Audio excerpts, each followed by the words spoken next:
In a world called Terra Unum, million years away from Earth, there resides a peculiar group of humanoids.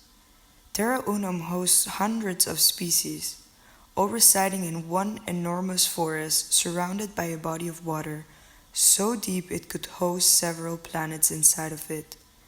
This forest is rich and green, full of dense, otherworldly yet quite familiar foliage.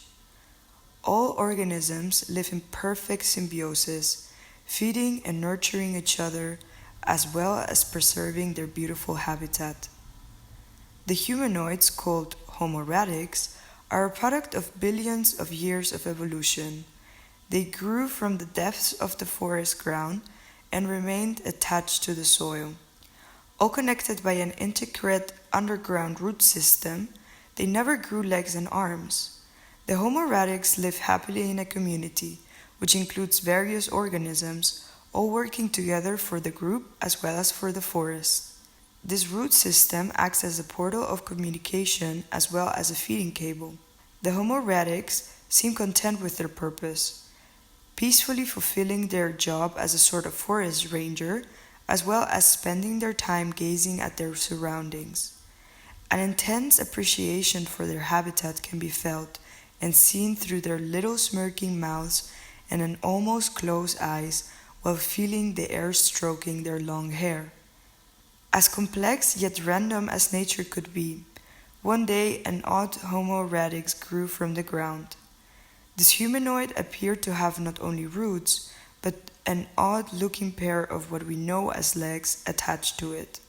These legs didn't seem to worry the Homo radix community, but they gave this special being a name, Pedibus. Pedibus seemed to work just fine. The weird-legged roots still were able to carry the proper nutrients and kept the symbiosis alive. What the rest of the group didn't realize is that Pedibus' limbs were not properly connected to the system, making it very hard for it to communicate with the rest. Pedibus' legs kept growing. The soil kept crushing its limbs more and more. It was in so much pain, but nobody could notice.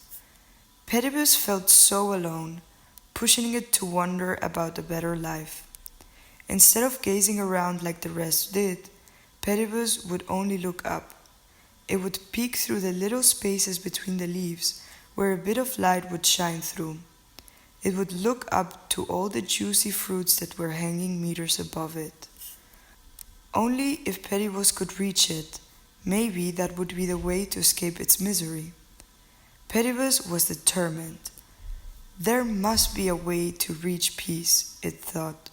So every day Pedibus would take more nutrients than it needed. This way its legs would grow more and it was one step closer to freedom.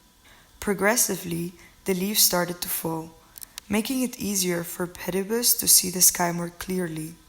The soil began to dry up, allowing Pedibus to slowly jiggle its legs through the imprisonment of soil. The more fuel Pedibus would steal, the more the forest would decay. A once perfect symbiosis became a fatal amensalism. One by one, each Homo radix would collapse to the ground. Each corpse would slowly be wrapped by overgrowing roots, leaving them to rot and sink even further into the ground. This way of traveling to nirvana was blissful for the Homo radix, since they were finally one with their creator, the earth. This way they could forget the rotten forest. Pedibus, though, was terrified by the idea of meeting death in the depths of the ground. It wanted to escape, not be one with it. After the last Homo radix hugged the earth and sank into the ground, Pedibus was finally able to free itself. Pedibus took the first long-awaited step and released the deepest, most profound sigh a being could ever produce. Ignoring the rotten state of the trees, Pedibus started to climb up. Full of adrenaline and happiness, it climbed and climbed all the way to the top. So eager to take the first peek at freedom, Pedibus was met with a wind so strong and so cold it could cut its skin, and nothing else much to be seen, besides a sea of half-rotten leaves. Pedibus was yet again met with solitude, wondering if its greed blinded it from seeing the beauty of what it once had. So tired of this lifelong fight, Pedibus laid on the highest branch of the tree and closed its eyes.